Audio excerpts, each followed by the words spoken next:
Donc, voilà deux choses. Quand tu es dans le milieu du showbiz, soit tu fais les pratiques, soit tu pries. Ça dit, c'est les deux choses. Soit tu vas te confier à tes marabouts bien. Et puis, ils font les trucs bien pour que tu puisses évoluer. Voilà. Bon, éphémère, beaucoup aussi font ça à ta photo. Maintenant, c'est que toi, tu n'es pas né. Voilà. C'est que le maraboutage dans ta photo. Oui. Adama, c'est lourd. C'est lourd. Mais quand toi, tu as fait pour toi, quand tu étais dans le coupé décalé, parce que tu as fait des révélations, tu t'étais lavé nu, il y avait pas mal de choses. On t'a même demandé de tuer quelqu'un. Voilà, et c'est là qu'il a freiné. Ah, mais non. C'est pas étant dans le coupé décalé, bizarrement. Je ne chantais pas encore quand je faisais le fétiche. Non. Si, quand on m'a rapatrié. Oui, parce qu'elle n'a pas chanté directement. Oui. Après, elle est revenue de on m'a rapatrié en 2005-2006.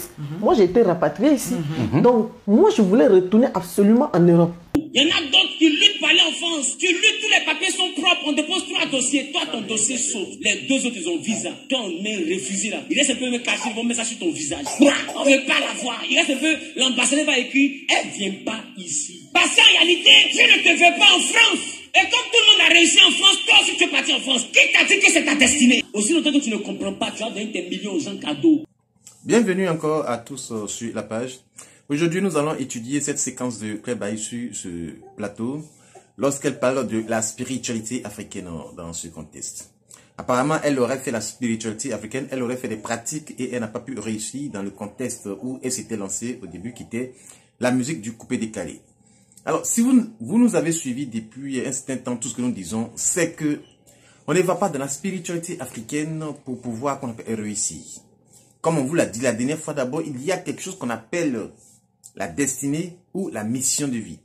Pour la première fois qu'une personne doit aller voir un être spirituel, il faut que la personne sache dans un premier temps d'abord qu'est-ce qu'elle veut et qu'est-ce qu'elle peut et quelle est sa mission de vie. Ça, c'est la première des choses qu'il faut savoir.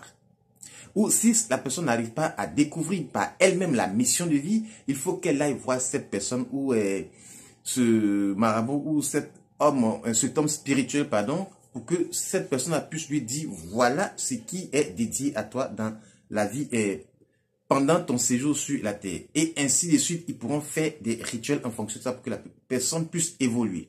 Mais quant à elle, apparemment, elle ne s'est pas renseignée sur la question, d'après elle-même dans cette même interview, quand elle est revenue de la France où ils l'ont rapatriée. Et elle voulait partir, n'a pas réussi à partir, donc c'est dans ça qu'elle s'est lancée dans la musique. Mais a-t-elle auparavant cherché à savoir si la musique faisait partie, ou la musique était sa mission de vie, ou elle a vu simplement que la musique du coupé décalé, ce n'est pas une musique où il faut s'asseoir pour écrire pendant longtemps, pour écrire des textes. Ce sont des choses qu'il faut, qu'on appelle improviser là, et les gens vont dessus. Elle a pensé que c'était une façon de gagner de l'argent simplement, qu'elle est allée se lancer dans ce qu'on appelle dans cette musique.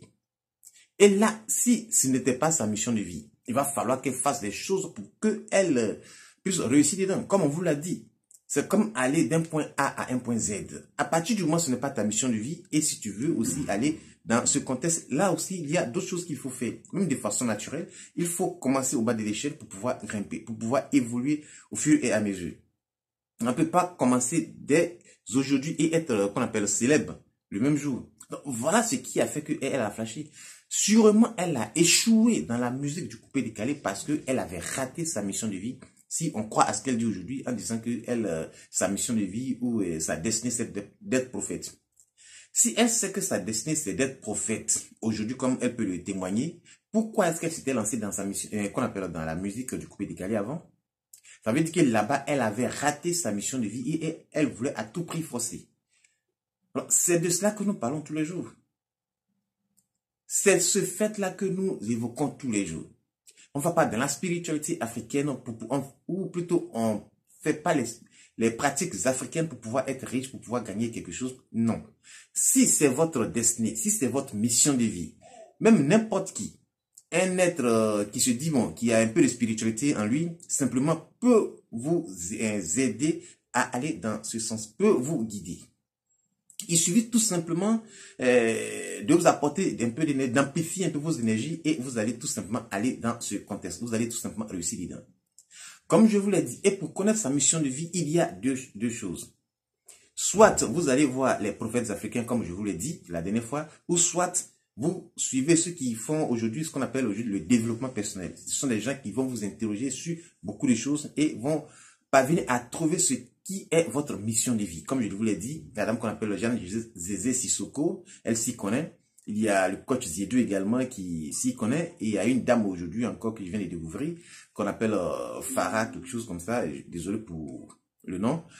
Elle aussi, elle s'y connaît. Donc, toutes ces personnes peuvent vous aider à amplifier vos énergies afin que vous atteigniez vos objectifs de vie. Mais si vous n'avez pas trouvé en premier lieu vos objectifs de vie et que vous voulez sauter d'un point A à un point Z parce que les gens se font beaucoup de l'argent là-bas, parce que tout le monde fait, tout le monde réussit, cette activité ne vous est pas dédiée. Alors, il faut connaître dans un premier temps sa mission de vie avant de se lancer dans quoi que ce soit.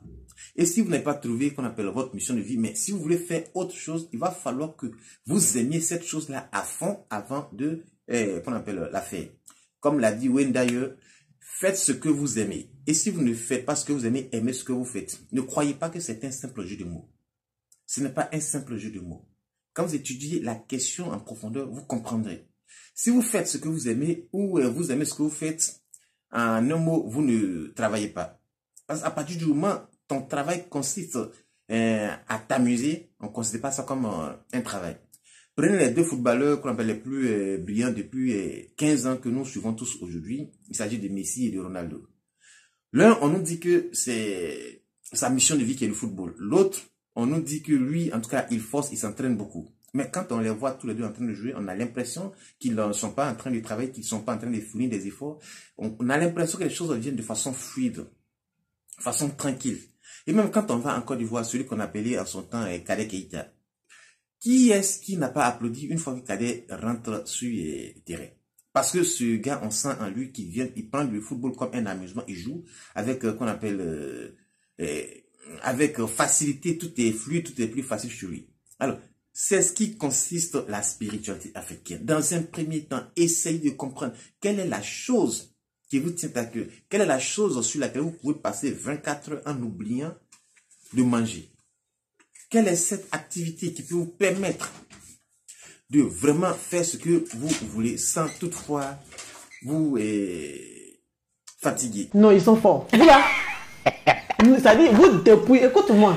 Ce que tu es en train de faire là, non, c'est vrai. Écoute-moi, ce que tu es en train de faire là, c'est ton argent cadeau. Même si tu penses que ça marche là, si quelque chose marche dans ta vie, c'est pas que tu es prédestiné à ce que ça marche. Ce n'est pas le marabout. L'homme ne peut rien faire pour toi. Confie-toi à Dieu. J'ai fait un marabout, mouton, bœuf, hollandais, poulet, pentado. Souvent même ils te demandent quelque chose de crocodile, que tu vas trouver, tu donnes rien de ça. Mais donc, qu'est-ce que tu dis du fait que Aziz 47, le féticheur, a dit que tout ce que tu as eu quand tu as fait fétiche là, qu'il faut venir rendre ça. Mais justement, il n'est rien. Justement, c'est les marabouts qui doivent te rembourser. En fait, c'est le féticheur qui te doit. Voilà, Aziz. Le féticheur met tes doigts. Le féticheur me doit. Aziz, le féticheur. Il doit être de crocodile. Il doit mouton. Tout. Et il me l'avait nu dans la rue. Tout ça là. Pour m'humilier encore. Pour des questions, on m'avait attrapé, ma chérie, à minuit. À Bondoukou. Bondoukou, il y a qui? Dans un bon environnement. Tu peux avoir toutes les relations que tu veux. Tu as tous les financements que tu veux. Mais tout ce que tu fais n'aboutit pas. Ma question, ce que tu fais, est-ce que tu as payé à faire ça? Ton ami a réussi dans le taxi. Toi aussi, tu allais faire taxi. Qui t'a dit que vous êtes des arbres de la même espèce? Mon ami, c'est pas dans tous les pays que cacao pousse. Il y a des pays où café peut pousser. Il y a des pays où café ne peut pas pousser. Il faut définir quel genre d'arbre toi tu es. Avant de vouloir te mettre dans le domaine qu'a fait réussir quelqu'un, il faut chercher à savoir qui toi-même tu es. Des fois, vous échouez parce que vous n'êtes pas connecté à votre destinée. Vous n'êtes pas connecté à ce que Dieu veut utiliser pour faire réussir. Donc, vous échouez naturellement.